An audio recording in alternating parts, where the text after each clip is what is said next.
미군 철수 후 탈레반이 다시 권력을 잡게 될 경우 참혹한 폭정과 인권 유린이 발생할 거란 우려가 현실이 돼가고 있는 양상이다. 이 가운데 주한미군이 철수할 경우 우리도 북한에 의해 비슷한 일이 벌어질 수 있다는 우려의 목소리가 높아지고 있다. 북한 방어에 주한미군의 역할이 절대적이라는 것이 가장 큰 이유이다. 실제로 한반도에선 이미 미군 부재에 따른 참혹한 결과가 발생한 바 있다. 바로 6.25 한국전쟁 때다.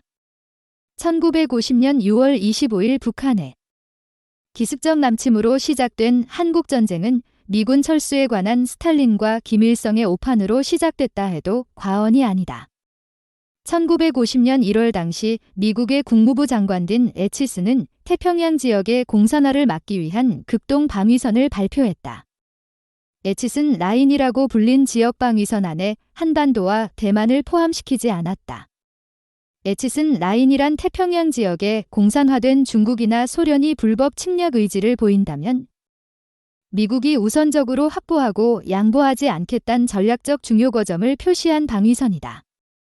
이는 방위거점의 의미를 지니며 미군이 남한에서 철수했으나 한국과 대만을 보호하지 않겠다는 의미가 아니었다.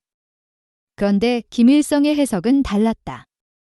그는 에치슨 라인에 한반도가 포함되지 않은 것을 보고 북한이 전쟁을 일으켜도 미군이 참전하지 않을 것이라 오판한 것으로 알려졌다.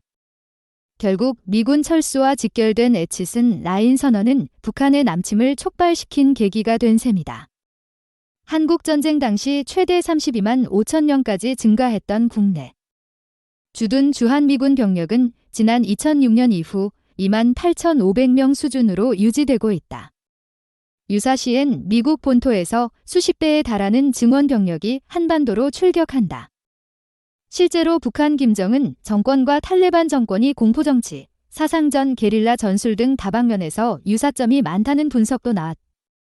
이에 따라 미군 철수 이후 북한이 아프간 사태를 통해 한 미균열, 남 갈등 획책을 강화할 가능성이 있다는 주장도 제기됐다.